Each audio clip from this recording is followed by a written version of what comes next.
Welcome back, folks, to the Adaptations Podcast, where every week or bi-weekly at this point, I bring on guests who specialize in some form of fitness. And this week we have my good friend, colleague, and honestly, like sort of like a little bit of a mentor because I'm learning a lot from you, man. Mitch Bernier. Yeah, Bernier. Yeah. Bernier.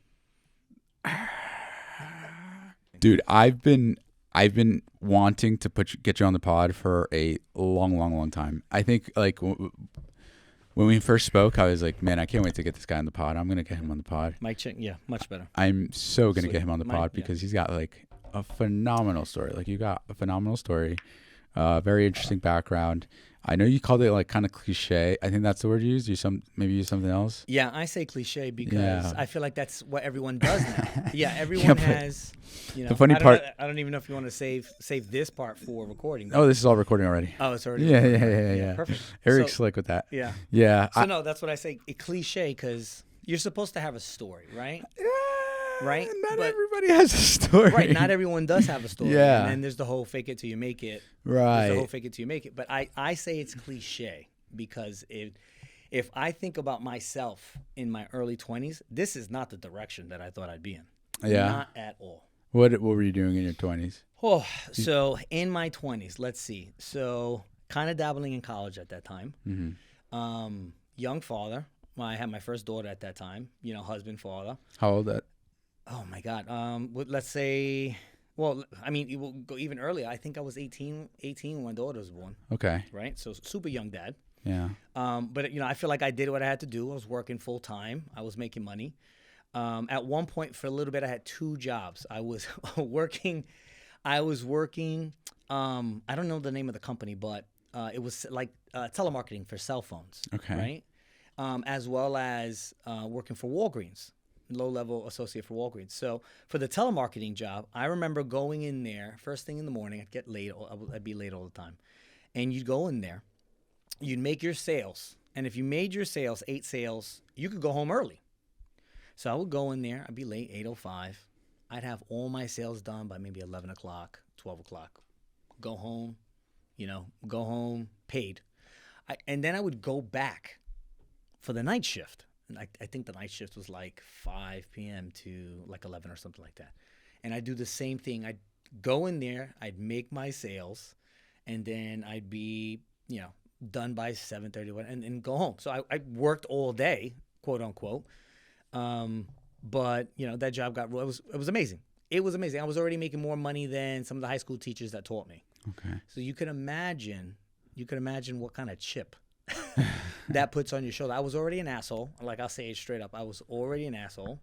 I had a huge chip on my shoulder growing up from multiple things. And I was like, oh, man, I'm making some money now. Maybe I don't need as much college as I think, right?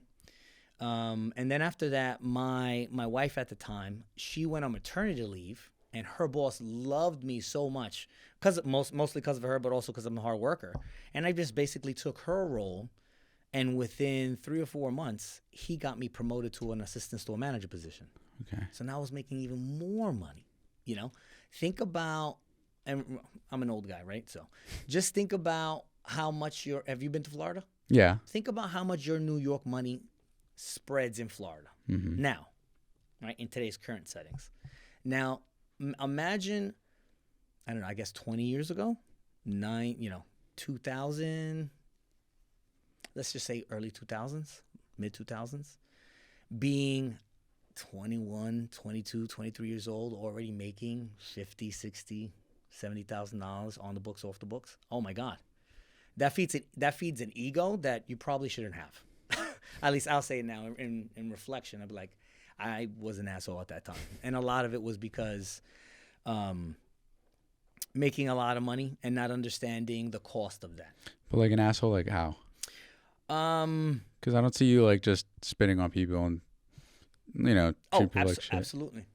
Absolutely. Yeah. Straight asshole at that time, going out, picking fights with friends and family, going out to the bars.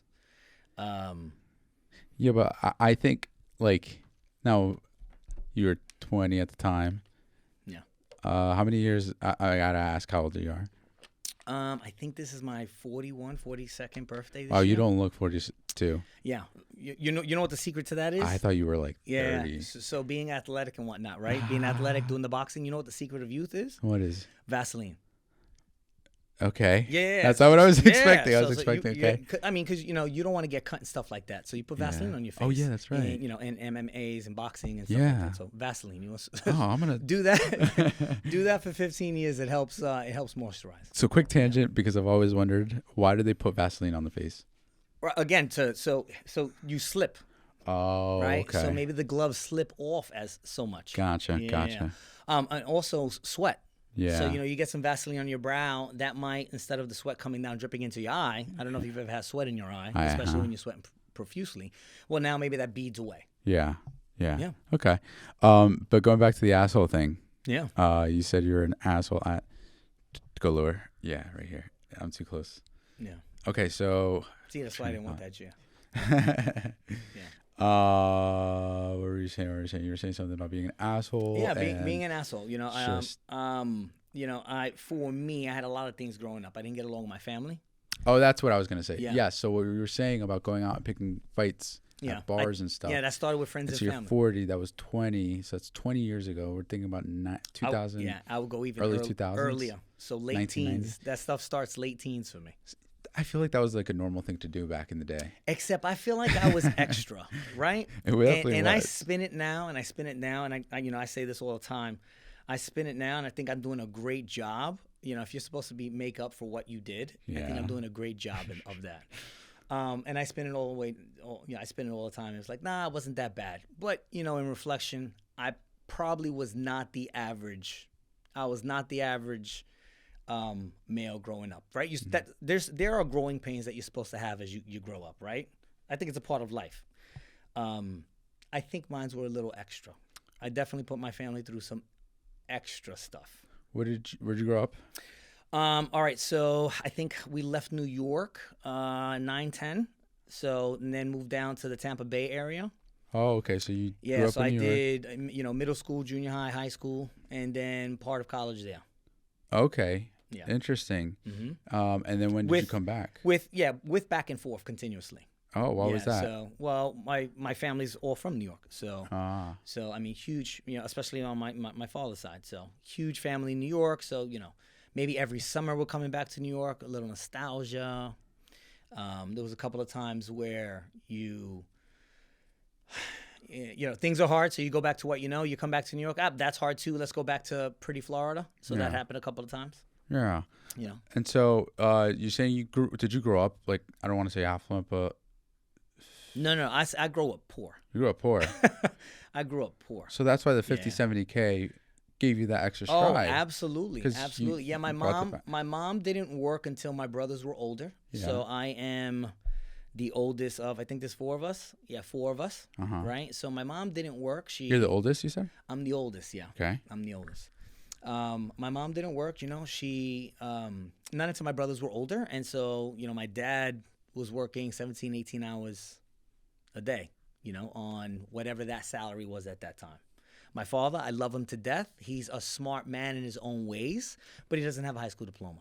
Mm-hmm. So in today's society, that's really, really hard. I think 20 years ago, 30 years ago, that was a norm and a lot easier to get away with. Mm-hmm.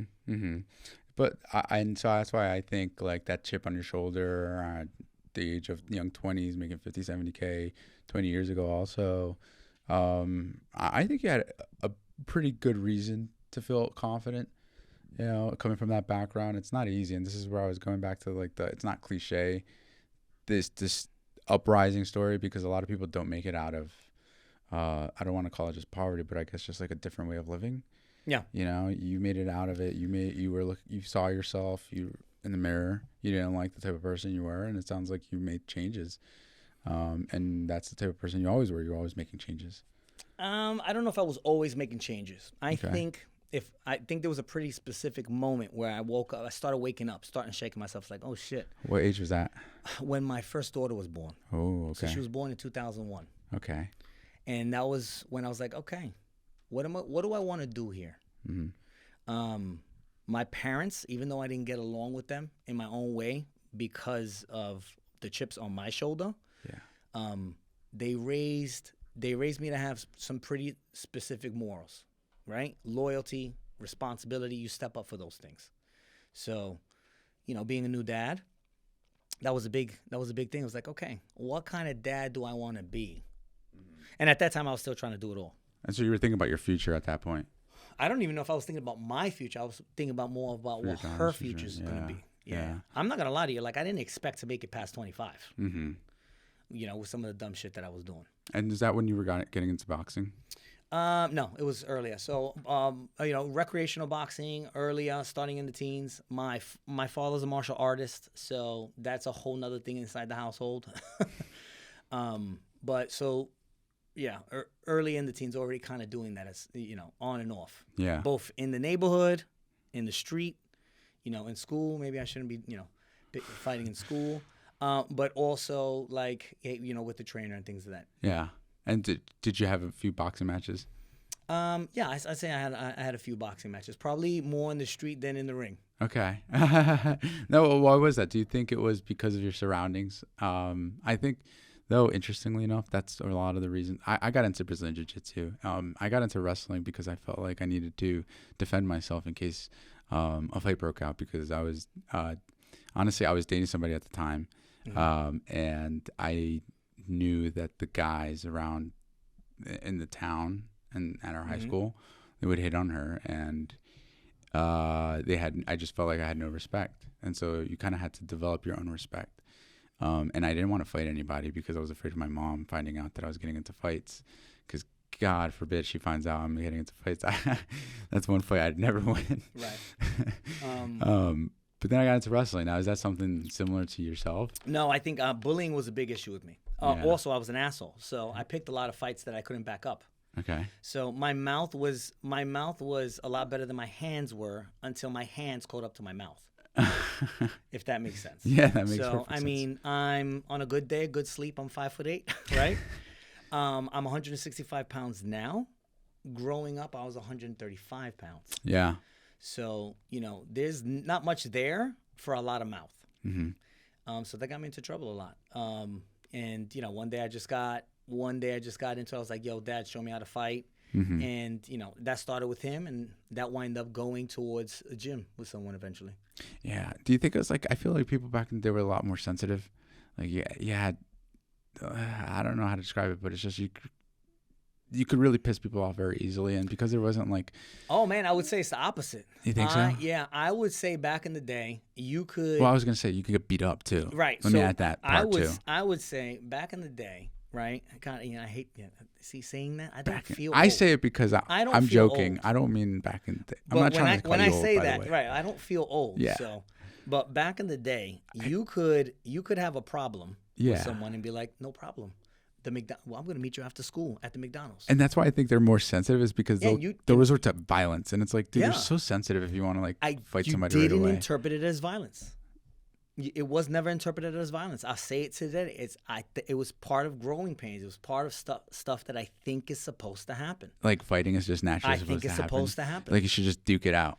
I think it's supposed to happen. If you don't agree with somebody, just duke it out. Yeah, I think there's levels to it. I think there's levels to it, and I'm telling you, and you're into MMA now. Yeah. And I don't know if you feel this way. I say this all the time. I have had fights with people, right? Wars. 5-minute, 10-minute wars, battles extreme. There's no one coming. We're out in the street, and walk away from those moments like, yo, you good? You good? I'm good. Yo, I'm glad that we settled that shit. You wanna go drink? You wanna go smoke now? And now you made a friend, right? So we started off with something that felt like the end of all life at that time. Yeah. And I'm talking about wars. My face is epic, right? I've got scars all over me. But at the end of that, there's an intimacy there. Like, I knew that person. I feel like in a way, their own girlfriends, their own mothers will never know them. Yeah. I think the challenge then becomes that people don't really have a code. I think like that. I remember I got into my first fights.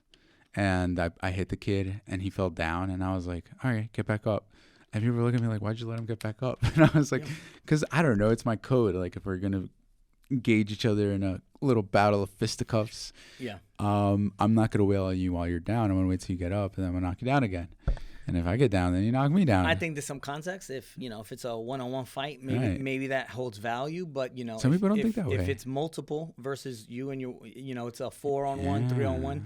I think you elevate to another level. Yes. Dude, there's this, and that's why I got into wrestling.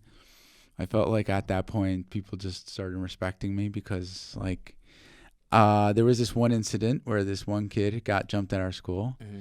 And he was a wrestler, and it kind of looked like he was winning the fight. It was like 3 against 1, and again, it didn't look like he was doing bad. He wasn't really getting knocked down very much. Right. He knew how to get up, take him down. As soon as he felt somebody getting on him, he focused his attention on that guy. Right. And he was fast, explosive. So then I was like, that's probably something I got to start doing just in case something happens. But I think people, me and my brothers kind of talk about this a little bit before, like the prevalence of gangs. Mm-hmm. And we're speaking out of water here because we've never been in one, but it just almost sort of feels like you're looking for that sense of community. And in an environment where violence is very prevalent and you need to protect yourself and you need to protect your own community, it makes sense. But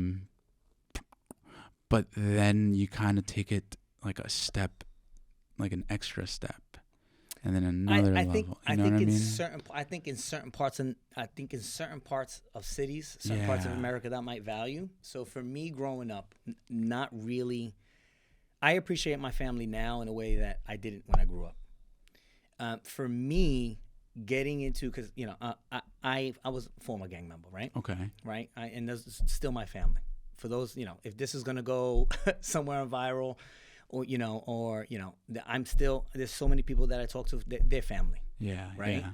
But protecting my hood, protecting my neighborhood, that wasn't necessarily the entry point for me. Okay. For me, it was absolute loneliness. Mm-hmm. Mm-hmm. I was alone, right? Because I wasn't getting along with my family, and I have a big family, so that says a lot.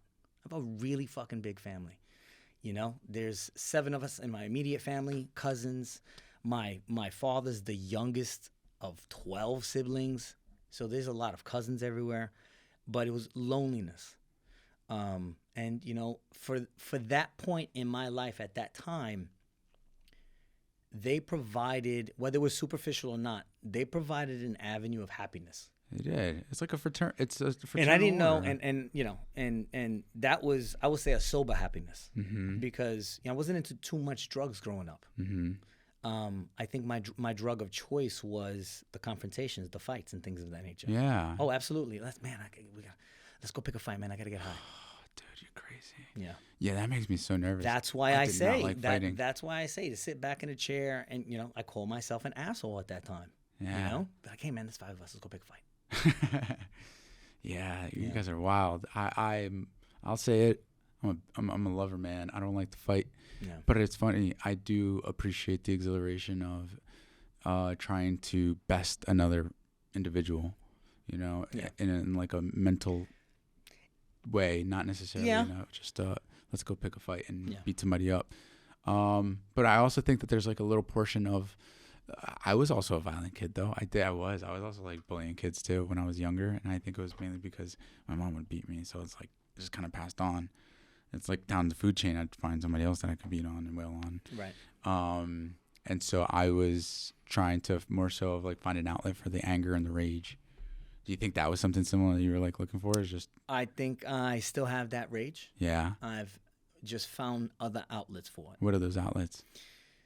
Oh, so, I mean, at any given day, 4 or 5 days out of the week, I could go out and run a half marathon. So running became a big outlet, especially as I moved. And you can become an adult, you start working more. I started chasing money more. So getting into the gym, the boxing gyms specifically, and trying to keep up to date with that type of skill set. There's a cost there, right? And at some point I was like, all right, am I going to make $1 million with boxing? No. All right, let's go be a real adult. This is more of the hobby now. And get how do I get proficient in what at that time being a manager, right? Because I started off as I've been a manager for a long time, 18 years old, 19 years old already, assistant manager, some level of management in whatever job I've been in, right? Chasing the money. But I always enjoyed running, and because there's a high in that running. The runner's high.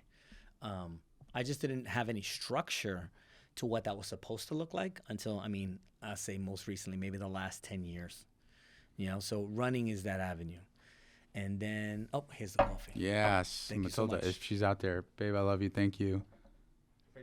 She left. Okay. Oh, she only got 2. I asked her for 3. No, she's bringing it down right Oh, excellent. She's the best. Cheers. Yes, sir. Oh, my girlfriend made this. She's amazing. Oh, yes. But you were saying, so. So running. You got getting into running. Yeah. How did you get into running? Running is part of boxing. Okay, so you just were doing like a mile a Except day. coach says, after you've done mitt work and skill work, coach says go run 7. Yeah. Right? Mm-hmm. So there's really no structure there. But I got into running now, I guess, in the way that I run now. Can you elaborate on that? Sure. Way that you run Sure. now? So I joined the workforce, not doing any boxing, not doing anything at all. I met my wife at that time, a girlfriend, who she was fundraising with the Leukemia Lymphoma Society. You fundraise and then you go run a marathon. And so I was like, holy shit, this is so cool. I met a cool girl. She's athletic. Oh, she runs. I remember when I was running. Awesome. Except now, after having no fitness, nothing, not really doing anything, maybe push-ups and pull-ups here and there, but nothing structured. Going out and try to run my first marathon, I tore my medial meniscus on my right leg.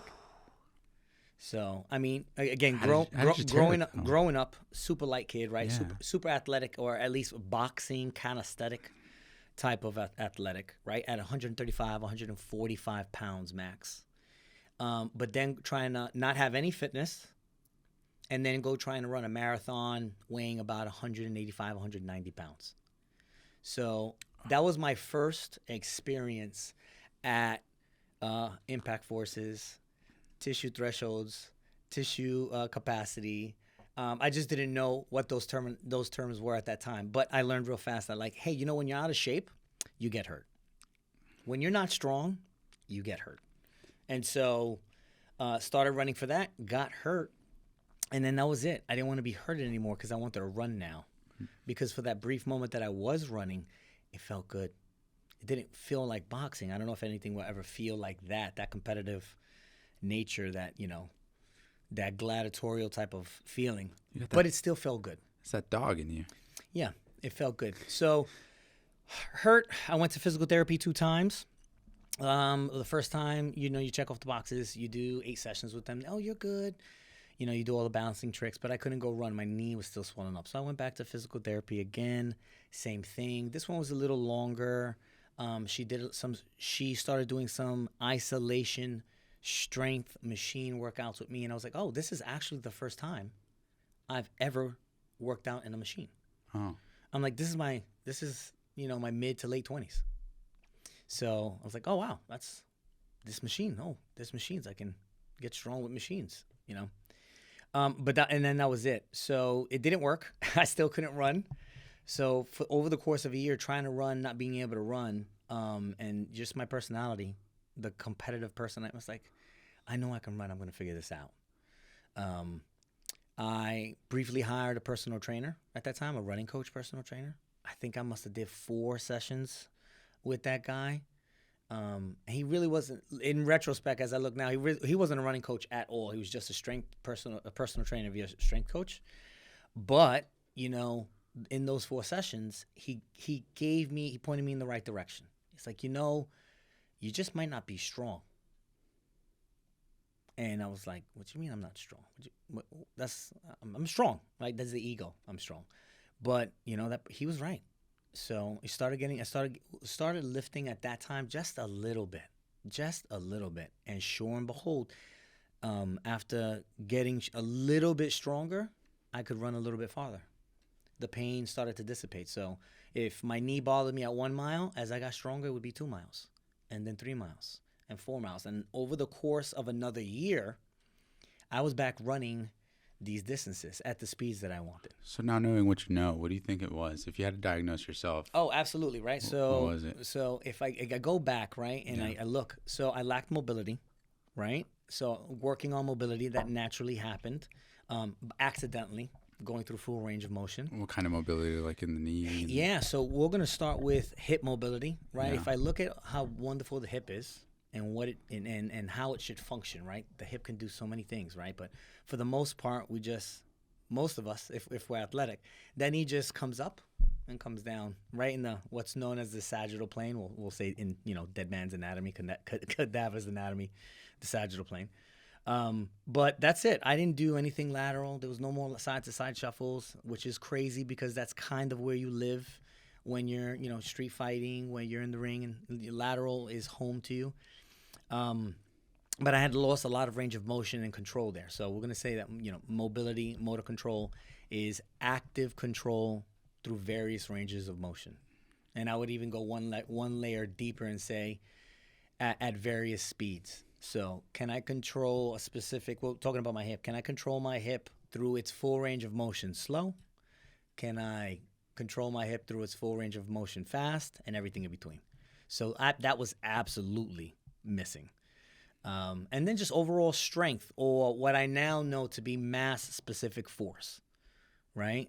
Your power to, it's a very simplistic way, but your power to weight ratio. How much force can you put into the ground or put against an opposing force relative to your body weight? And so was it like can you elaborate on how you were lacking strength as it pertains to running? Because I can imagine now, silly me, I know that there's like a triple extension that is involved with running: ankle extension, knee extension, hip extension. Where is like the lack of strength affect your knee? Specifically, just not being able to lift any weight. Not being able to like lift your own leg up, or like to a certain range of motion. Okay, yeah. And then so I think about if I looked at my running gait at that time, I was probably dragging my feet. Because I just didn't have the strength, the hip flexor strength, and the core strength to lift my knee high enough to go through turnover. Right? I didn't think about any of that stuff at that time. But as well as just being weak, calisthenics was king. That was all you did. You did push-ups. I did some jump squats. Yeah. Something called the tower for boxing, when that's your biggest conditioning tool.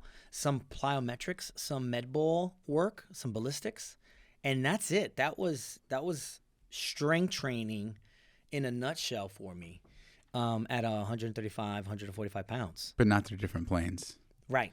And so, and you were running what, like a half marathon that first time? No. So I literally went from being not fit at all, 185, 190 pounds, totally like this is a 40 to 50 pound shift from weight, that I grew up with, running my first marathon. Wait. Yeah. Wait, a full marathon? This was a full marathon. Full shot. So you added 40 pounds of like, I don't even know what kind of mass. It's not just muscle. It's not muscle. We're going to say it's all fat. It's all fat. Because there was no resistance training. There was no resistance training at that time. No lifting. There was infrequent push-ups, infrequent pull-ups. That's it. And then you go, all right, yeah, I'm going to run 26 miles. Absolutely. Yeah, absolutely. And so you're... Yeah, my girlfriend's doing it. This is literally the mindset. My girlfriend's doing it. Yeah. Oh, I could do this. And so I'll tell you the story, right? It's wild. I had a running mate at that time. Yeah. I had me and my she's my wife now, but at that time she was my girlfriend. We had a mutual friend. I kind of borrowed her friend. He became more my friend. But he was her friend and mutual friend. And he was my running mate. He started showing me the ropes, but he's not a running coach himself. He's just another store manager that's also doing this, also fundraising, because it's a cool thing to do to fundraise. Oh, and you run a marathon after you fundraise, right? It's all inclusive. And he was my running mate. And in mile 18, this is San Diego. So I think this is San Diego 2012 or 2011. And we're running and we're feeling good. And over the course of some of this training, I did lose some weight. I didn't lose all this weight, but I did lose some weight. And we're feeling good. 13 miles in. He's good. I'm good. This is awesome. And then at that point of the marathon, you start running the highway. This is it's actually, now that I've run so many marathons, the San Diego Marathon, I don't know if the course has changed, but at that time, it was a rough course. You're running on the highway. Most of the highway is angled. So if you're running in the lanes where cars normally, if you can think of this picture where the cars normally would be, you would be running with 1 foot short, 1 foot long that entire time. And you did that for a couple of miles. So most of the group decided to run all the way at the bottom, at the base, where then it was more even for the feet. But me and my running partner, I'm like, no. I'm like, James, we have to go. We're going to run up top. We're going to run up top. We got to pass all these people. I was getting annoyed. I was like, I'm not going to wait for these people to go faster.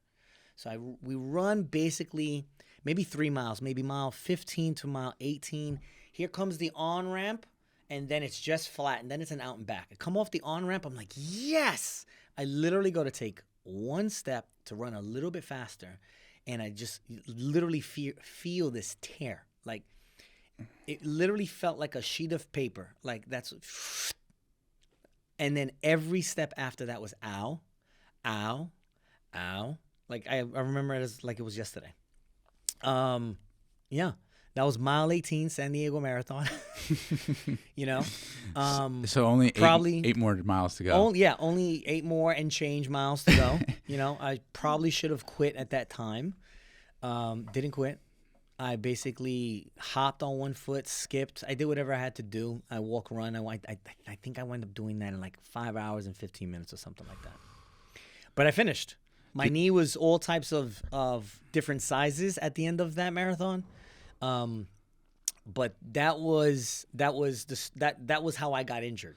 Did you do any type of training leading up to the marathon? It wasn't like you just showed up the day. They give you like any typical run program now, you know, they give you a sheet of paper, they give you the calendar, and here are the miles that you should run. Okay, so there was some form of training leading up to the marathon. Yeah. How many weeks? It had to be less than 16. Oh, less than 16. Now knowing what you know now, would you say that's enough? Yeah, at training lots of people the way I train people now for marathons, you know, if you're going from, first, I don't recommend going from couch potato to marathon. Let's go from couch to 5K. But if someone never had run a marathon, I would really advise them to have a minimum of 20 weeks worth of training. If they've never run a marathon, you know, and it's mileage dependent. Right? You tell me how many miles a week you're running, and then I'll be like, oh, you should be able to do this time. But 20 weeks is good. 20 weeks. 20 weeks, and so let me be more specific. 20 weeks to run a marathon in the time that you want to run it and go to work the next day. Ah, I see. So that you're not be broken. So that you don't tear your meniscus. Right. That's wild, number one. Number two, how many weeks does it take for you now to train for a marathon if you were to run a marathon? Yeah, totally different now. So Okay. I have base shape. Right. So base shape for me right now is about 30 miles a week. So you run a marathon a week? Not in one shot. No, but just weekly mileage. But still. Yeah. And depending on how fast I want to run that marathon, well, then I increase mileage as well as the speed work within that mileage. Mm-hmm. So that's why the mileage is so important. And so now if you wanted to train for a marathon, you do it for time. You're not training just to complete it. You're training to do it faster. Me specifically? Yeah, you specifically. Yes. Okay. Yes. Or some aspect of the marathon, right? So I have so many marathons under my belt. It's like, okay, I'm going to go rerun this marathon. Great. Last time I did this marathon, I did it at this time. Let's beat that time. Mm-hmm. Yeah. And is that what you got so addicted to when you started running? It was just the idea of finishing faster than you finished before? Right. Well, it didn't feel the same. And I don't view it the same as boxing, but you know, there's a high there. And so you're chasing that high. Let me go faster. Let me go faster. Let me go faster. And then along the way, you discover that, wow, I can go fast and not be destroyed. Wow, that's a whole nother level. I can be a fast runner and not be destroyed. Knees feel okay, feet feel okay, feel strong, go to work the next day and be like, yo, I ran a marathon yesterday. Right, that's all. I think that's a whole nother level. And that's what I would, when I talk to people about running marathons, which is not my favorite distance anymore. At one point it was. That's training. To me, that's training. You should be able to go to work the next day and feel like you had an amazing workout, but not be destroyed. You ever thought about doing like ultra marathons? Yeah.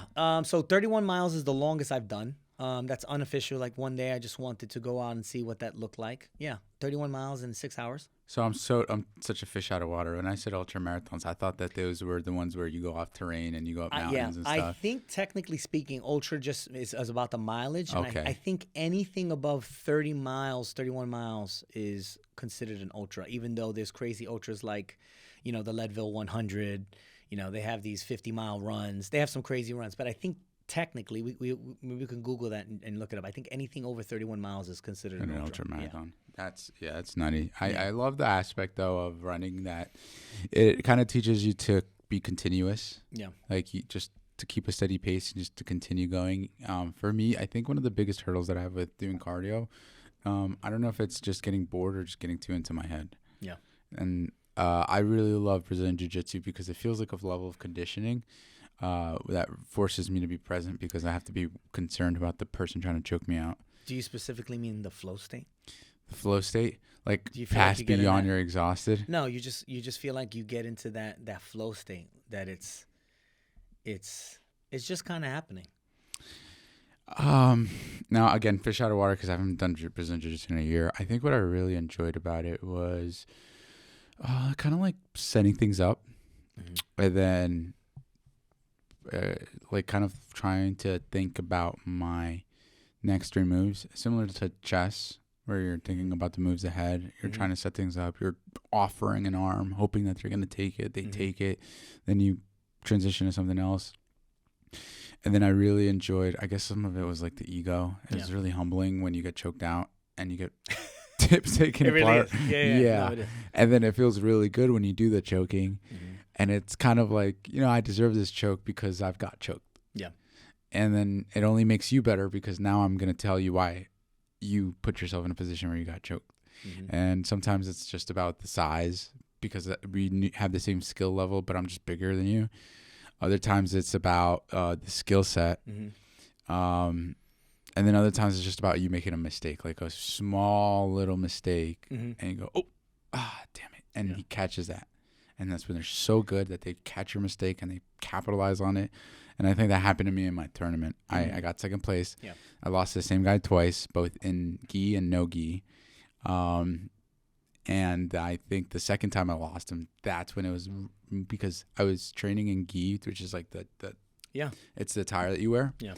And I learned a lot of moves in that, but I didn't learn a lot of technique in no gi. And he was well versed in no gi that when there's like a certain point where you kind of post with your arm and you post with your arm to like shift back up. Like you're trying to like push off of him so that you create some space and kind of like stand up. Yeah. And I posted, but the issue with that is when you post, you're straightening out your arm and you're kind of exposing your arm. Yeah. If you do it incorrectly, if you don't do it fast enough, all that other stuff. And so I exposed myself and he immediately just went into an arm bar. And I was like, oh, what the happened? And then I look back at the video, I was like, oh, God, what an idiot. Like, yeah, I think bad timing. Those are some of the massive differences between, boxing. There's tons of grappling in boxing, right? And if anybody goes back in the day and wants to see about a master grappler, you go watch Bernard Hopkins fights and he'll show you legal grappling and illegal grappling on a whole nother level in boxing and what you can get away with. Yeah. As long as you keep the ref on your far side. Yeah. But, my father, I did more grappling, learned more grappling from my father in and out of the house. Him telling me, be prepared for the unexpected. Then boxing, and I want to keep range. My arms are a little longer than for my size, so I have a little advantage there. Makes my deadlift easy. Makes my bench a little harder. But yeah, I want to keep you away. Yeah, I'm going to keep you away. I don't want you.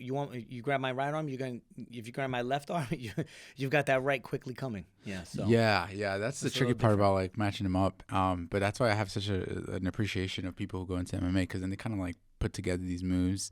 You just got to watch out for everything. If you go for a takedown, you can't just go for a takedown because then the person's expecting a takedown. They'll just hit you with a knee and you get knocked out. Yeah.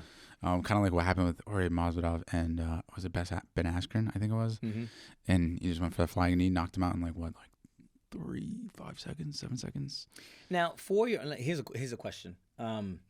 For your, do you believe in cardio?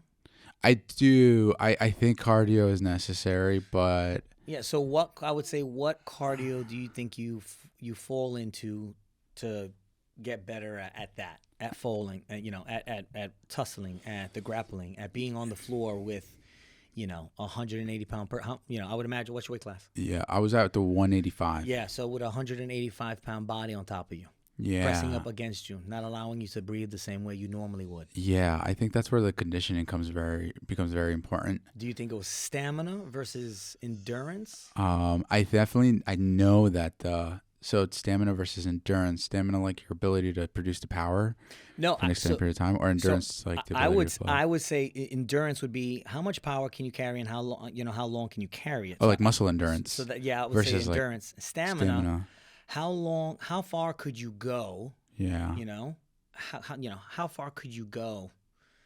Right. How many rounds could you go? Could you do 10 rounds of that? Yes. Versus, I could do 10 rounds of that stamina. I see. But I only got 3 real rounds of going all out. Right. Stamina versus endurance. Yes. I think both are very important, because there's a lot of grabbing involved, so you have to build up the endurance and I think that's how I won one of my matches. Was we got into this position where I think it was like the second to last. Yeah. It was the one right before the finals. We were tied up, and what they do to do a tiebreaker is they'll put you in a position where, like, I think they put us in the seatbelt position, so you're both sitting down, one's behind the other, and you've already got the seatbelt position, and you can easily just move into a rear naked choke. Yeah. And then the other one was like the kind of position you where you're like already set up in an arm bar. And so that's how I beat one of the guys. Was I just had more endurance in my arm than he had in his legs. And so we were just kind of like muscling it out. So that in those cases, it's very necessary. And that's why Gordon Ryan is so amazing, is because he's got both of what you're referring to, like the stamina as well as the endurance. Because also I got gassed out in one of the other matches. Stamina. And that's where the stamina was like missing. I was like, it didn't matter how much my muscles can endure. I was just like, oh God, I can't breathe. Yeah. So which one matters more? I want to say both. But if I had to pick one, I'd say the stamina.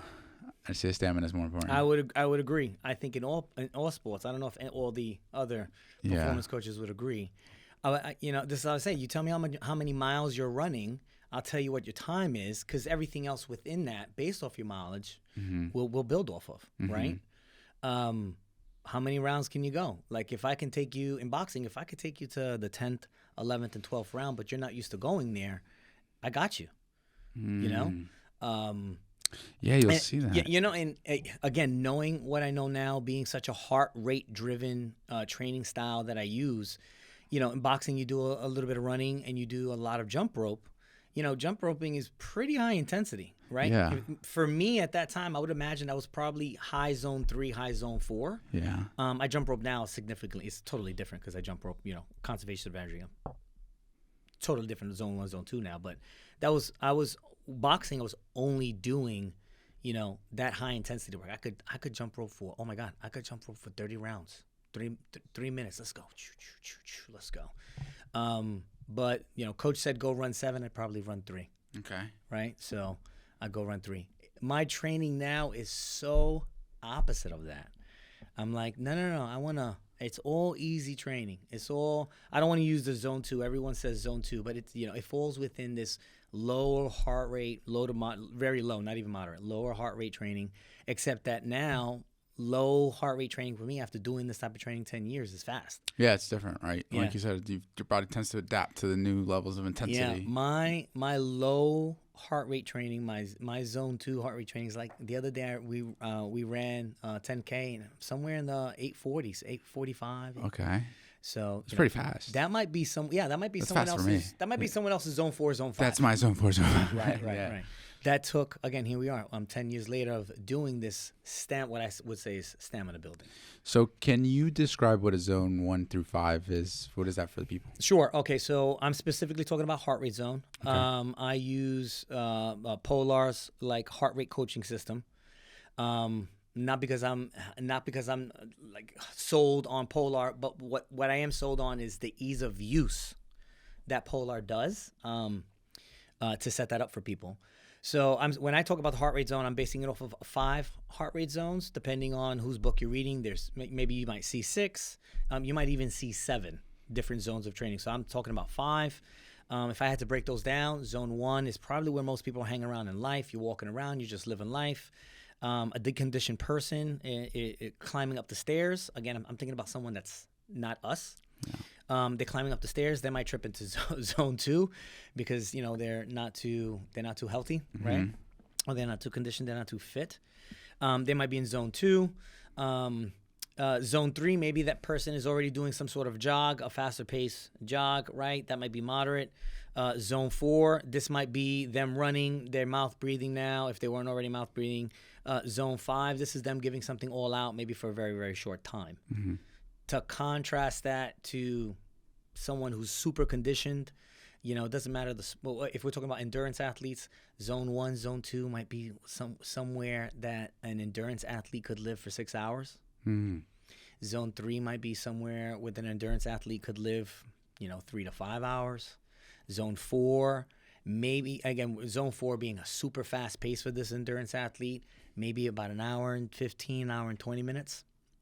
Zone 5, going all out, maybe 12 minutes if they're like Olympic level. Mm-hmm. So there's a contrast of, maybe a deconditioned person versus someone who's super, super conditioned. So someone who's super, super conditioned can last longer in the zone 5. Yes. Interesting. And so another thing for that super duper conditioned person is that zone 5 for them is also like much faster than someone who's deconditioned. Absolutely. So it's not even like they're going. Yeah, we're not even talking about going at the same paces. Right. Right. It's like if you and I were to sprint, I'd totally beat you. No. Yeah, no. I know. You're probably gonna beat me in the first 10 meters. I'm not gonna beat you even. Not even the first meter. You just will, right? Because your mass specific force is higher than mine. I already seen your deadlift. Yeah, right? But I also think that my mechanics are just so booty. Let's say maybe we take 5 to 7 steps in the first 10 meters. You got me maybe in the first 10 meters. I think you're being too generous. I don't have. Thank you. But I don't have that. I don't train the first 3 steps. If we're talking about sprinting, I don't train the first 3 steps. Neither do I. My first, and normally I have like rolling starts. So where I'll start to pull away from you is the rest of that. So I mean, if we're running 100 meters, even though that's not a long distance, for you that doesn't run, that's a long distance for you. For me, I'm going to warm up in the back half there. Yeah. So that's a really cool part. So how would somebody get into like running if they wanted to increase their zone? So actually, let me just backtrack this a little bit because I want it to be a little bit more relatable to our audience. So like, for my 3 followers listening out there. Well, let's just start with fitness level. Just start with the fitness level? Yeah. So let's just start with fitness level. So if you really think about it, there's really maybe 4 ways to train. We're training easy. We won't get into specifics yet, but you're either training easy, which is probably talkative. Whatever training you're doing, you're talking to someone. We should do a lot of that. That's stamina building, right?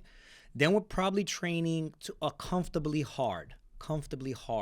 We might not be able to have a good conversation while we're training. We're probably mouth breathing heavy. Then you have, maybe all out. Maybe we're starting to build on aerobic power a little bit, right? Maybe we got 1 or 2 of those in us. If we're a general population person, maybe the audience, right? And then you have, we'll say all those 3 are some sort of aerobic. So they all fall into the aerobic bucket, right?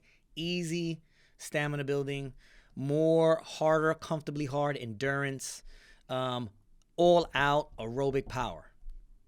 We'll put all that in the aerobic bucket. And then there's the, 10-second all out something. Maybe we'll put that in the anaerobic bucket. And within those 4 categories, there's different work to rest ratios that you can do. But you're basically those 4 things will give you some of the physiological adaptations that carry over to performance. Mm-hmm. And so when you're saying anaerobic and aerobic, Just elaborate for the people. So if you're looking at some of the older textbook, aerobic means, hey, we're doing work and we're using oxygen, right, to make this work happen. Mm-hmm. We can go into more detail if you want. If I say anaerobic, we're still in the presence of oxygen, right? Because I'm not going to hold my breath to perform a task. But we're saying that this work or the energy derived from this type of work and this type of intensity doesn't need oxygen in the same way. So, like it'll need more specifically, to perform a task, depending on the intensity of the task, which is a mechanical moment that is fueled by a chemical reaction inside the body. Mm-hmm. So chemical moments inside the body make mechanical moments or mechanical tasks happen. All right, like for example, me picking up this cup of coffee. Yeah. It's a mechanical moment. That was a mechanical moment, right? And that cup of coffee is probably not heavy for you at all. Right. You know, if you used a little bit of muscles in there, we'll be more specific, your type 1 fibers, because you're not a strong guy. And your type 1 fibers, you know, they like using fats as an energy source. Mm-hmm. So your chemical moment there made a mechanical moment happen. And then, for example, like let's say this room is about to explode and I somehow know that, so I'm bolting to the exit. Yeah.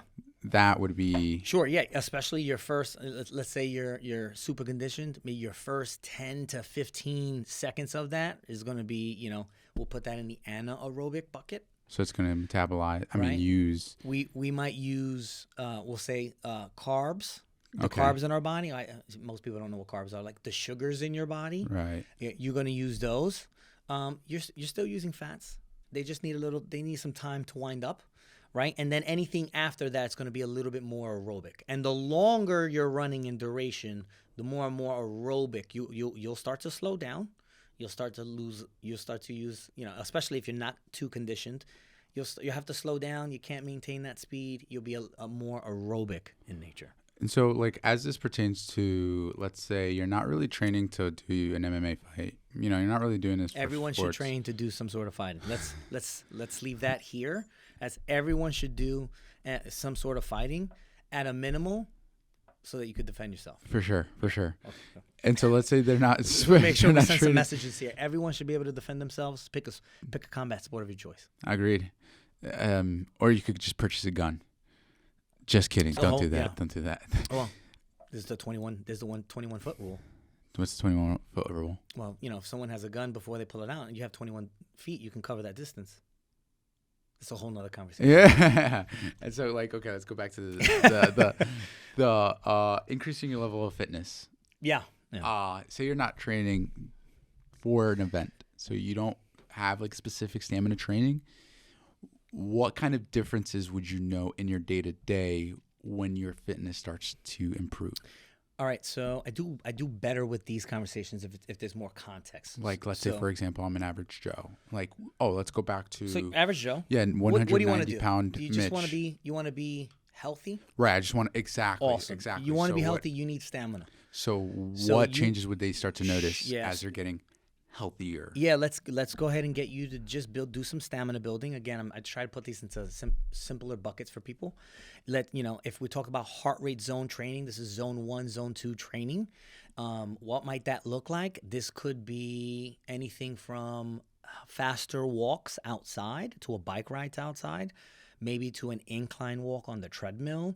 Again, keeping your heart rate zones in these lower zones, zone 1, zone 2, starting at a minimum of 30 minutes, maybe hopefully working up to 90 minutes. Average Joe just wants to get better, be healthy, build some stamina. They're going to start to feel better. They're going to start to be able to climb stairs without, having to catch their breath. Maybe they can carry their groceries. I don't know if people still carry their groceries, right? You just say one button, Fresh Directs delivers. No plug there, but maybe carrying their groceries is a little easier. Maybe they're a family person, man or woman, and they'll carrying their kids is a little bit easier. Keeping up with the kids is going to be a little bit easier. But most importantly, you're now starting to shape lifespan, right? So these lower zones, zone 1, zone 2, they tend to help people get better with using fat, and if we tend to get better at using fat, it seems to help us live a longer life for a lot of different reasons. But it seems like It really helps these little organelles inside your body, the mitochondria, and they seem to really like it. So if we get better with using fat, some journals or some magazines might call it being fat adapted. Yeah, we can start to increase lifespan really simply like that, starting off with that average Joe. How so? Yeah, so, well, there's some literature out there that suggests that, hey, these lower zones, things happen in these lower zones, right? So if I'm doing this easy zone training, I can go longer, hence stamina, right? And we're going back to like the mitochondria. They get more healthy, you get better at using fats, and that's a byproduct of duration, not intensity. So we'll increase the number of mitochondria that we have, will increase the size of those mitochondria, and it seems like as they're healthier, we're healthier. So we benefit. So we train. We just want to be healthy, but we're actually training these organelles called mitochondria, and in turn, we benefit from easy zone 1, zone 2 training. Because they've adapted to utilizing They fat. get better at using fat. Some of the other benefits of being quote unquote fat adapted or using fats more proficiently, insulin sensitivity goes up, which I mean, for most people that's an issue, and that could lead to all types of cardiovascular dysfunctions later on, type 2 diabetes, all the things in that bucket. So just doing this specific work in zone 1, zone 2, those are some of the things we actually start to see differences in, right? Maybe we don't see that in the first 3 months, but after a year, 2 years, I've been doing this low intensity training now for 10. And for me, I've reaped the performance benefits. I know we're talking about average Joe, but I'm able to run at these faster paces while still in these zones. So it's not even just about the immediate. I guess that's also something that we're to note so that we can clear the air is like, hey, you're not gonna feel healthier right away. It's about your time frame and your time span. About how you're gonna feel healthier, generally speaking, over the span of X amount of years if you continue this level of fitness or exercise. I try to put it in a 3-month window. So I say in your first month, you're going to create this habit, right? Because it takes that long just to create this habit of trying to, first and foremost, learning how to stay in these lower zones, because most people just get into working out and they're already in zone 4. So it takes about a month just to realize how to stay in these zones. In your second month, you start to now feel better. In your third month, we start to see performance adaptations. You can start doing things faster in these zones, assuming that someone's doing this 8 to 12 times a month. What would you use as a benchmark to determine whether you're doing things faster or If not? someone has access to a gym, it's so simple. It's not easy, but it's so simple. I was like, let's get you on the treadmill. Let's start you at incline 5. Let's find the speed that gets your heart rate into these zones, zone 1, zone 2. And how can you do that for 30 minutes without tripping into zone 3? That would be the benchmark. And then eventually that speed would go up. Yeah, we'll eventually. But the zone will still remain the same. Not necessarily the speed. Usually they'll come back and be like, "Hey, let's just say they're in zone 2. Hey, I'm not in zone 2 anymore after this. Same incline, same speed. I'm in zone 1. What should I do?" Great. I'll give you a choice. Do you want to work on more leg strength, or do you want to work on, being able to just turn over or go faster? Leg strength sounds great. Most people kind of bias. Great. We'll take your incline from 10 to 15. I see. With the same benchmark. Can you be on an incline of 15 at whatever speed does not trip you into the zone 3, into the moderate zone? Oh. Yeah. Oh, that's very interesting. And minimal of 30 minutes. Yeah. Minimal of 30 minutes. There's some research out there. Actually, there's pretty good research out there that kind of suggests, you have different moments of fat usage in the body, right? So this first 30 minutes, I might be just using the intramuscular triglycerides, maybe the fat stores closest to the muscles that are using them. And then somewhere after 70, 80, 90 minutes, I may now switch over to some of the longer chain fatty acids that are in other parts of the body. Maybe from men, it seems the kidney area seems to be an area where we store the belly and the abdomen. Maybe on our female clients, it's more along the thighs. So the duration may affect what types of fats you use and when. Interesting. You know? Yeah. So, like, for somebody who's interested in losing some of their belly fat, some of the fat in their back, like a male, and like you said, thighs for female clients, duration of cardio is king, not targeting the muscle groups, it sounds like.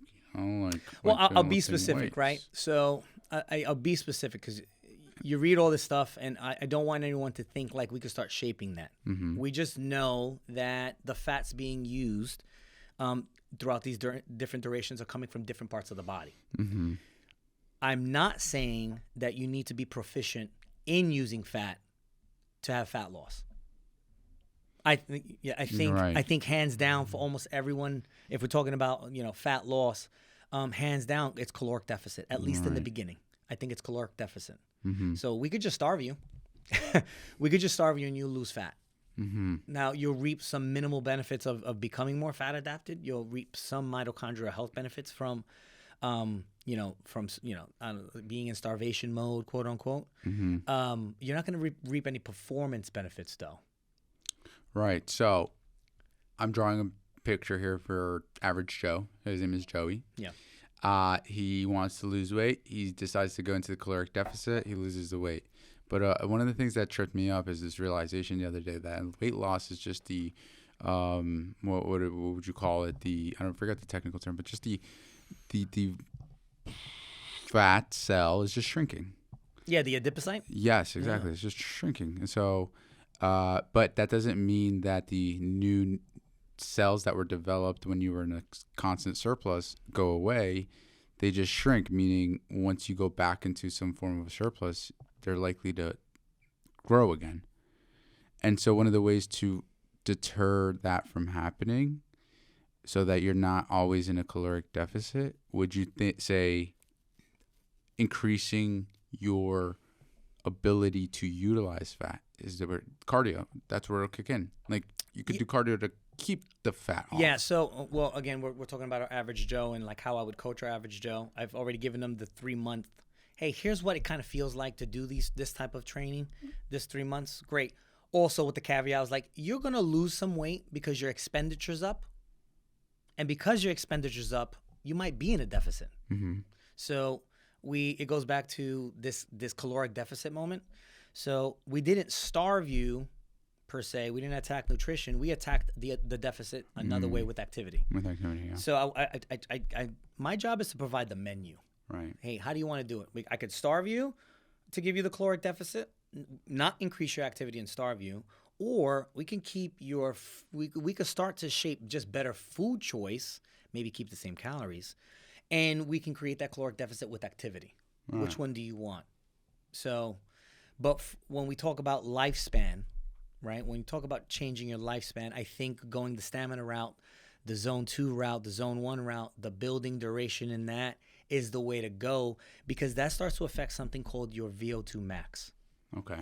And your VO2 max is how much oxygen you can consume in an activity, well, probably on specifically a high intensity activity, and how well your tissues, specifically your muscles, use them. And this VO2 max score seems to be like the number one predictor of better lifespan, better health span. So which one's going to affect this one? So in the short term, if you want to lose weight, hey, I've got 2 options for you. I think one of these options, which is getting deeper into this activity, deeper into the zone 1, zone 2 work, I think that starts to shape this VO2 max, which is going to help you for longevity. And so that's the menu that I give, right? Because not everyone's going to personal train all the time. And so I want you want to provide some level of education here. And so that's why cardiovascular exercise is just considered, well, just that. If we break down the word cardiovascular, meaning like the heart, and exercise, so the exercise of the heart. And the stronger your heart, the longer you live. Is that what you're saying? Well, I mean, I would go beyond that, right? I think all these things come back to mitochondria. But yet, we're the human machine. We're a chemistry set. We're the independent systems that are all interconnected, right? So we'll talk about like the word fitness. When we think of word fitness, most people just think about being strong, right? But you can be strong but not be fit. We see that all the time. We see that all the time. We see people, guys and girls that look amazing in the gym, but they're running a 13-minute mile because they're not cardiovascularly fit. So I think being fit is a cardiovascular function, and being strong is something totally else. Right. I think the literature shows, and just by strength training, let's just say you're not fit, but just by strength training, that improves your all-cause mortality by 2 times. But if you're cardiovascularly fit, depending on how fit you are, that could be a 5 times improvement in lowering your all-cause mortality. So I don't know about you, but I'm just a numbers guy. I think I'm going to go the 5 route, even though as people get older, and we want to be strong too. So I'm a personal trainer. We're always trying to label ourselves, but I think I'm more of a strength coach, especially with my journey learning about what strength is, with a specific focus in like cardiovascular or conditioning, if that makes sense. Specifically, energy system development. Yeah, that makes perfect sense. I think that makes a lot of sense.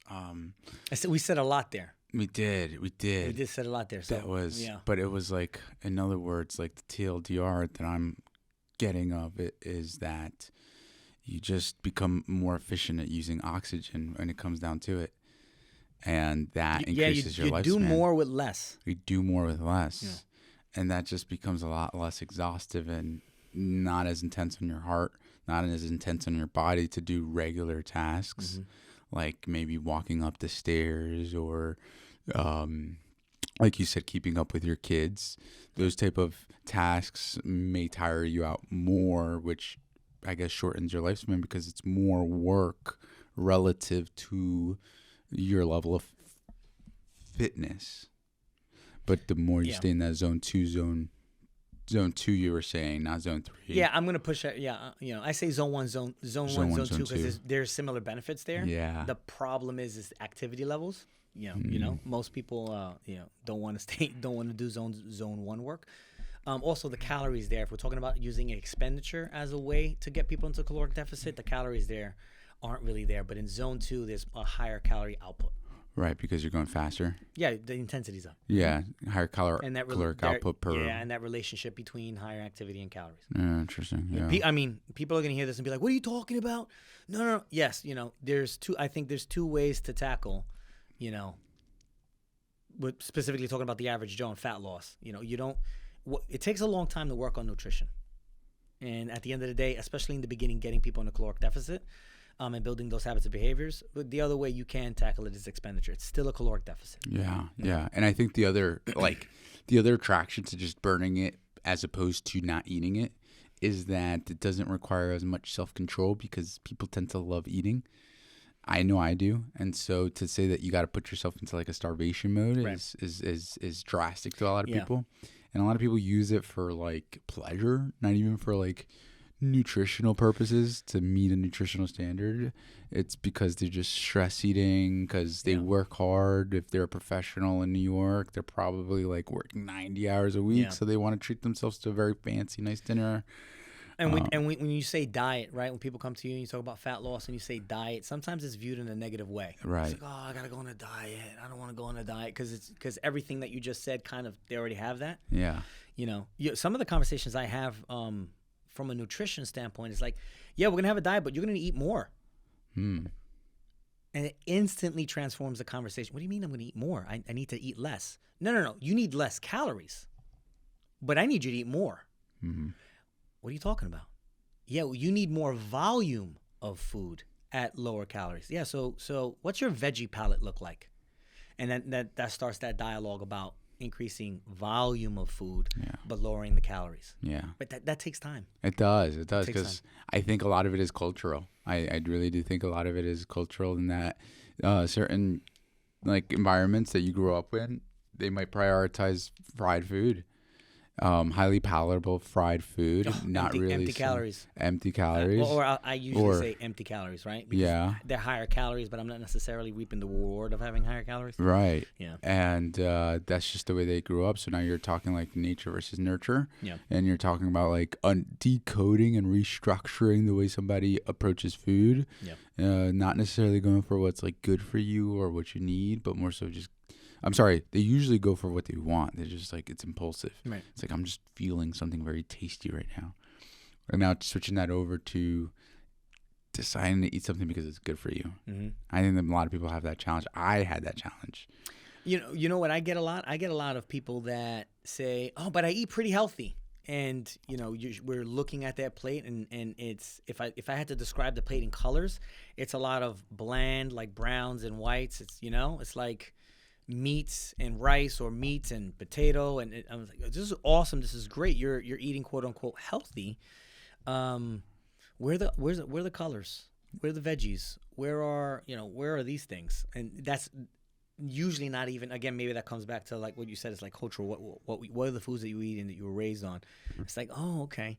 Well, I want to shape the plate the same way, but we need to get less calories on this plate. Yeah. And I try not to use less calories. I try to always say eat more, knowing though that if I can get them to eat more, if we can increase the veggie content, that usually strips away calories. And it's also very clever because it kind of like appeases to like more of a positive mindset. The reverse psychology. Yeah. It's like, oh, I'm just eating more veggies as opposed to I'm eating less food to burn this fat. And while we're working on this 3-month flow for the average Joe, so they can build his expenditure, so he can get better at using. Get healthier at using fats, increasing expenditure here. Then we have 3 months to kind of play with what this plate is going to look like and transform. I love that, because then you're basically like using the first 3 months to do something fun. They feel accomplished. Then you use the next 3 months and you say, okay, we're going to introduce new foods, certain foods that you don't necessarily have a craving for already, but that you're going to use like your frontal lobe. You're going to make executive decisions to include this food, not because of you just impulse, but because you have control over the foods you eat. It's not always just environmental and subconscious. There's an element of decision making that is involved, and some people just get so much decision fatigue that they just say, fuck it, I'm gonna eat whatever. And especially they don't want to make that thought process at the end of a work day or a 90-hour work week, etc. They do not want to make the decision, oh, if I'm gonna eat these veggies because they're good for me. They just want to eat whatever the fuck's in the fridge, and that's when it becomes like a chore. But if you're seeing the results and you're enthusiastic about it because you started running and now you're feeling better, you're feeling more fit, you're more probable to see it in a more positive view and advance to the next level and do the next thing. And it's all just connected. And at the end of the 3 months, that's when I'm starting to have the conversation of what's next level. So this has been all low intensity work while working on some nutritional behavior. And now we have to do some high intensity work. Just because, like you said earlier, you need both. You need stamina and you need endurance. They do two different things. If you talk about the cardiovascular stuff, they do two different things. So the easy work helps the heart as well as the close blood vessels expand or be more pliable. I use the analogy of the balloon. Just imagine how open the balloon can fit the fill, right? The atria, the ventricles. How open can they fill? How much blood can get in them? So that's the low intensity stuff. But we also want the high intensity stuff too, because the heart contracts. And as we get older, those contractions get less. And when those contractions get less blood comes out of the system, comes out of the heart into the circulatory system. And that's known as your ejection fraction. And as that gets lower as you get older, that's a bad thing. And you say less, like less the force. Amount of blood. Yeah. The amount of force, stroke volume, right? Right? That means less blood comes out of the heart, and the percentage of blood remaining is known as your ejection fraction that moment. Yeah. That increases as you get older. You don't want that. You want to fight that, right?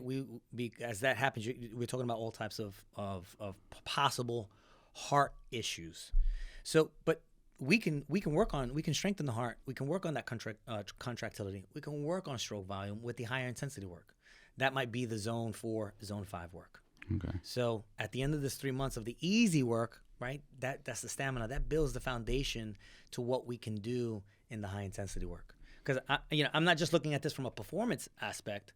I'm looking at this from I want this person to understand what we're doing and do this for the remainder of their life.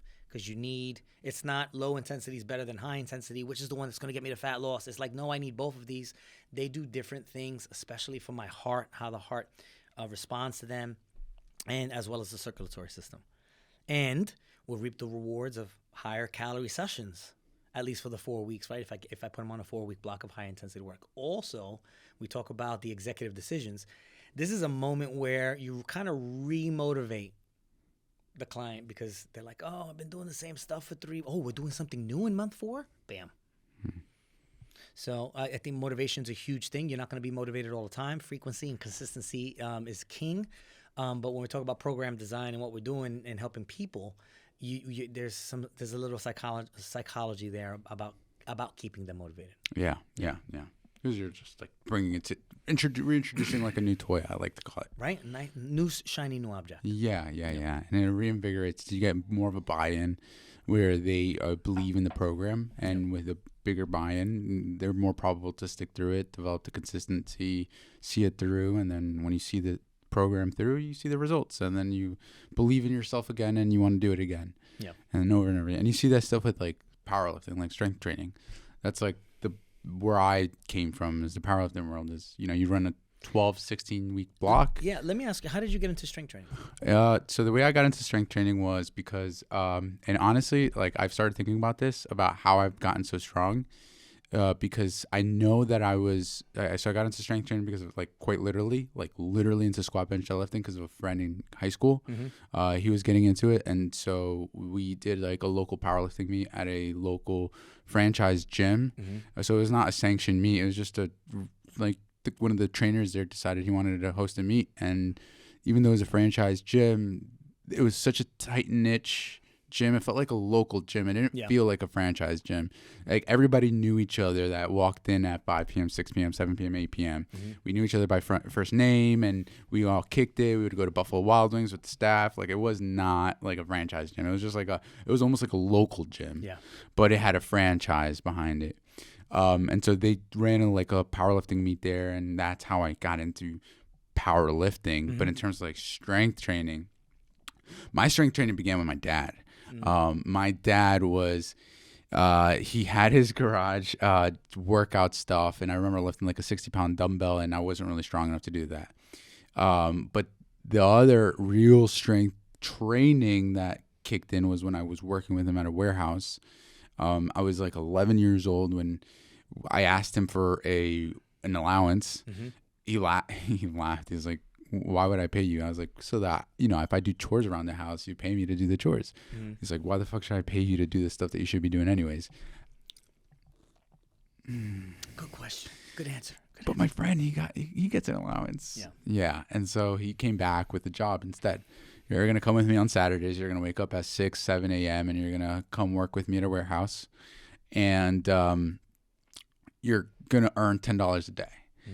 And you're going to get paid by his boss, who's a really close family friend, very, very close family friend. I don't want to say he's a boss. He's more of like an uncle. Mm-hmm. And so I was 11 years old, working every Saturday, getting $10. And to me, that was a lot. I was like, yes, money.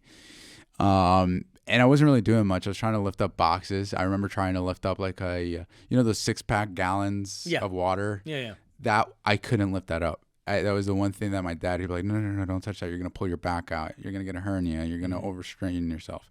And so I would, interestingly enough, progressively progress to different boxes that I'd be lifting. So I started off with the 48-pack of the small little water bottles, because that was as big as I could get. Then I would bump up to the 35-pack of the 16-ounce bottles, like the ones that you have over there. Yeah. They come in packs of 35.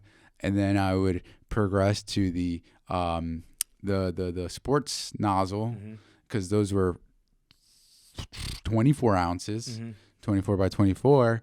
And then eventually I was able to get to the 6-gallon. Yeah. And then there was bags of rices. I could only pick up the 25 bag of rice. And then I progressed to the 50-pound bag of rice. And then I progressed to the 100-pound bag of rice. Yeah. And then I was working with Cubans, man, and they work, dude. So it's not even you're going to lift this. And so we would hand stack a truck, load it up. The truck would head out in the morning and come back empty, because they just dropped off they made all the deliveries by hand. And when I say that I was working with Cubans, the reason being is because these guys did not work slowly. Mm-hmm. If you were working slow, you're getting bullied, man. Right. You're getting bullied. And so, Oye, Ramon, ¿por qué tú estás lento? coño, chico, pero qué. No. And they'll say, no. They'll pick the guy that they'll have as an assistant on the truck. And they never wanted to take me because I was too small. Yeah. Too small, too slow. And that would piss me off. So I'd always have to get faster, stronger, just, make myself more useful. Yeah. And then obviously my pay started increasing and I started being taken more seriously. And then...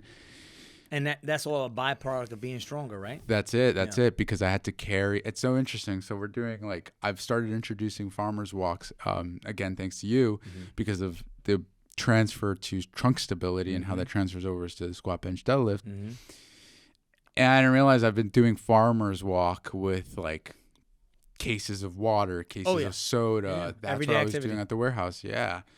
And that's what really created that trunk stability for me to go under the barbell at the age of 16, squat ass to grass, and just keep adding weight every week.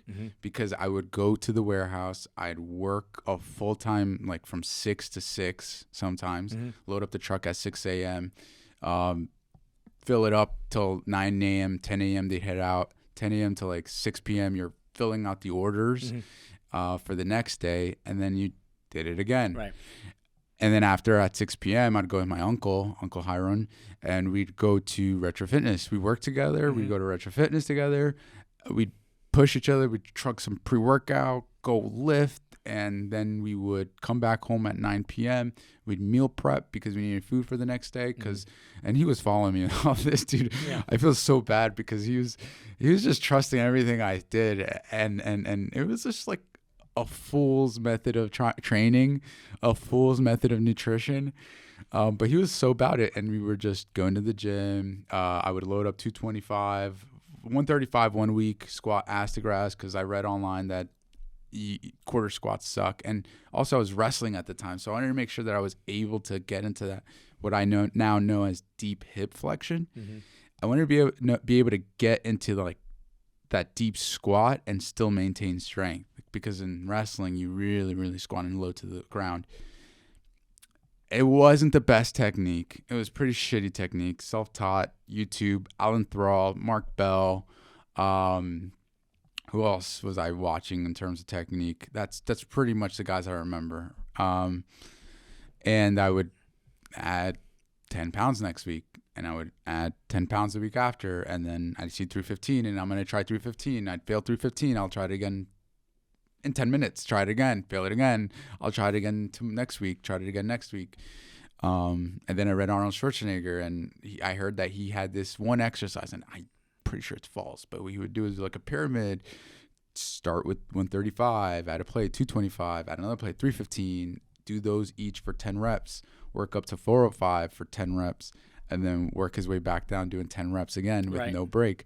And I read that, and I was like, yeah, I'll do that too. And I kept trying to do that. And so I built up the work capacity that I know now.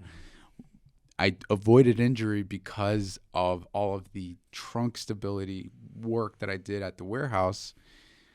And I never got hurt, thankfully. Thank the Lord, I just never got hurt. Oh, yeah. You're at the ceiling all the time. You didn't get hurt. And exactly. I was at the ceiling. I was always pushing it. I was so talking about the chip on your shoulder. I'd walk into gyms, chip on my shoulder, nobody could tell me nothing because I'm here deadlifting 500 pounds at 19, And I did do a lot of studying, though. I did look at the technique. I did watch the videos, and I did look for mechanical tension, although unintentionally.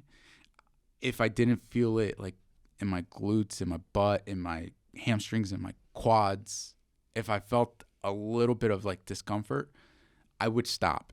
That was the one thing I think I did very intelligently, is I listened to the feedback of my body. Yeah.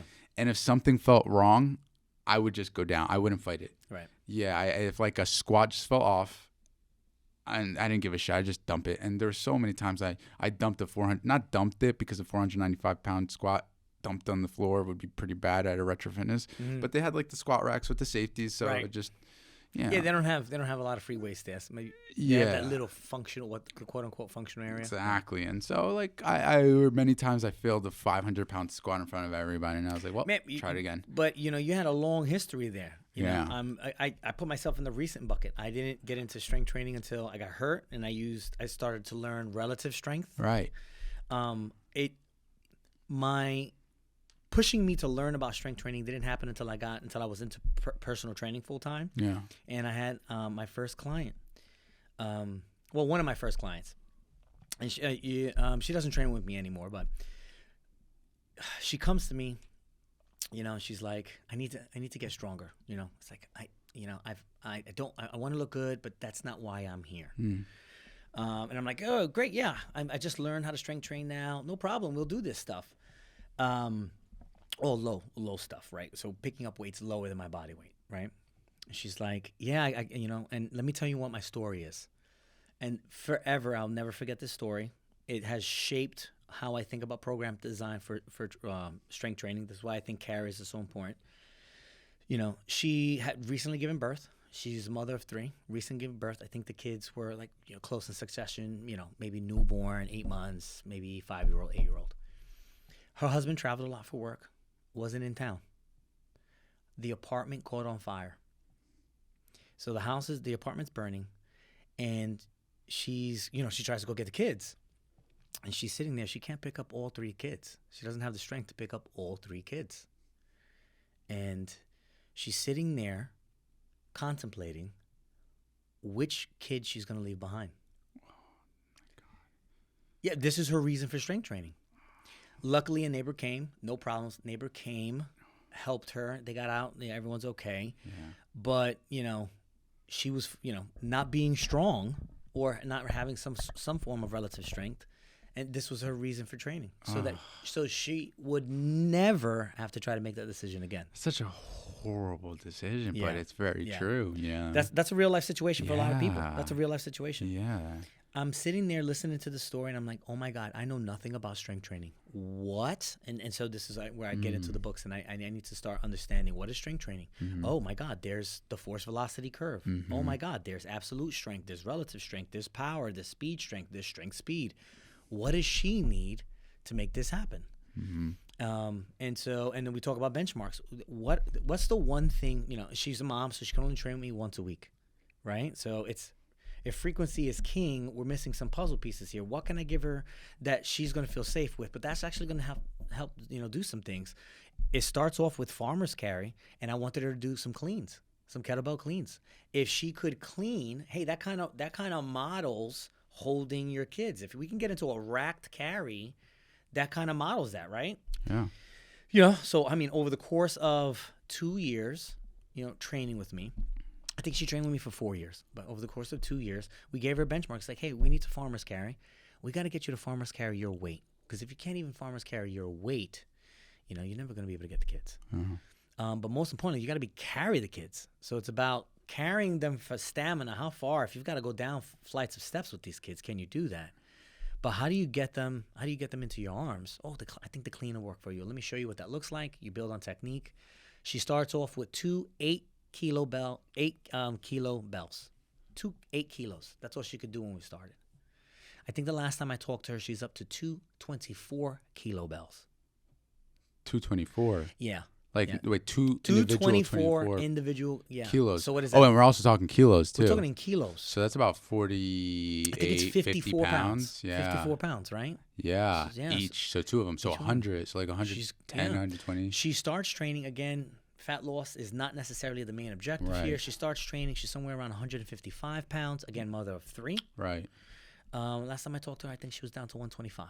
It's like, you know, the way I think about it is like fitness is about survival. Like we still need to survive in this world. Yeah. And some of those survival points, it's not very common, you know, to be put in a situation where there's like a burning building and you got to carry your infants out.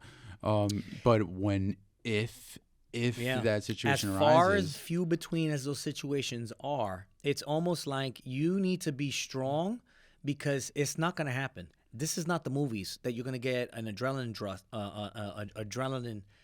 bump and lift up a car. Like, no, that's not going to happen. In real life, you either can or you can't. Right. In nature, we should probably be training to some degree, to some capacity, So hopefully that problem never happens to you. You never have to pick up a car. You never have to try to pick up all your kids. But if it does happen, you're good. Right. You're good. You're strong. You're fast. You get out of the building. You move out of the way of the car. You know, and that's what I mean. Her story. I tell that story to almost everyone. Her story is what transformed my education about learning about all the different metrics of strength.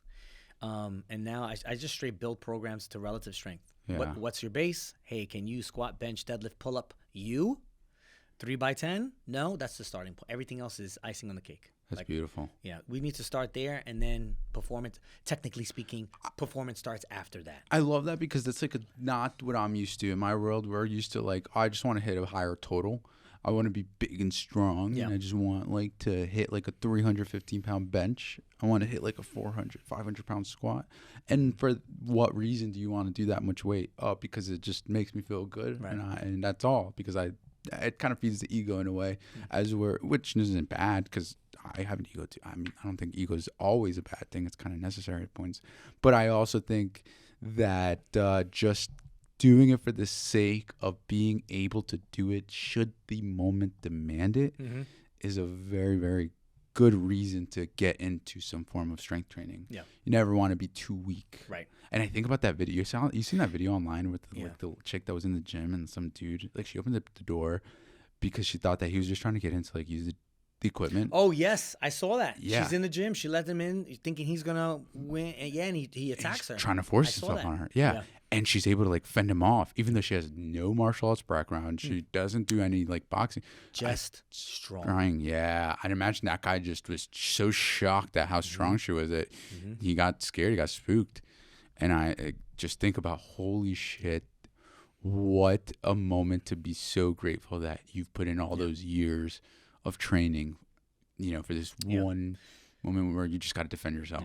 And, you use that word weak, and some people get sensitive to that word. And, you try as best as you can to sugarcoat things, and I try as best as I can not.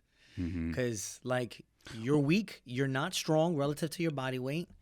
In real-life situations, you either can or you can't. And I just want to help you can all the time. Yeah, and I think that that's where you have to be objective. Like, this is objectively you're weak. I'm not talking about your exactly. The data's the data. I'm not talking about your weight up or you can. You can either pick this weight up or you can. You can either sprint out of this building or you can't. Or you can either jump out of this building to some capacity and survive, or you won't. And that starts with training. And that's very simple answer is you can't, then you're sort of weak. Objectively speaking. Not your morals, not your work ethic. Just your physical ability to perform a task. By that judgment, you're weak. So let's get to training, buddy. And what's cool is, and then I got to end it on this note. Got to make the train. Yeah. And what's cool is, as we get stronger, right? I'm talking about strength for emergency situations. But as you get stronger, everything that we want to look good. We want to feel good. We want to be healthy. Everything happens as a byproduct of getting stronger. Right. So we do some stamina work. We do a little bit of endurance work. We get strong. And everything else that we're looking for, that most people are looking for, just happens. And isn't that interesting? And we'll wrap it up. But I just think it's interesting because that's sort of like, in my opinion, the way I interpret that is you are now resembling a individual who's fit and capable of surviving and passing on, reproducing and I'm gonna get this trademark. I say this all the time, but you're base human now. Right. You can squat, bench, pull up, deadlift your body weight 3x10. You're base human. That should be base human. Right. Let's get there. And that's why we find muscle so sexy. It's oh man, he or she is capable of just surviving. Just get strong. You just get strong. The muscles will come. Survival gets better. Cool. Well, thank you for coming. Yeah, this was fun. Yeah, man, we're definitely gonna do this again. Yeah, let's do it again. We're talking about the average Joe. We can get into some programming stuff. Ooh. I like to nerd out on some things. Ooh. Yeah, I'm so excited. We talked about some concepts like trunk stability, motor control. What is that? Why does it matter? Oh, dude, we're gonna get into some stuff. I got some ideas that I think you're gonna really enjoy. Nice. That Yeah, some projects. I was talking to Eric about it. Just some I projects. hope everyone enjoyed. I hope it was interesting. Absolutely. If people wanted to get into contact with you, if people wanted to reach out to you, how would they do that? Yeah, so really big building my digital presence this year. Got Mitch Bernier Coaching. You can find that at Instagram, Mitch Bernier Coaching. You want to find me on some YouTube stuff? I've got Mitch Bernier Coaching on there as far as some blogs with some of my athletes. Also have Mitch Bernier Coaching Library for just simple stuff that I think the average Joe, the average Jane can start doing at home workouts. Looking to build more that library is slowly starting to become more gym related, but the stuff that's in there now, people could just start doing on their own at base human calisthenic level. If Twitter, run Coach Mitch. Okay, awesome. And yeah, that's it. Awesome, guys.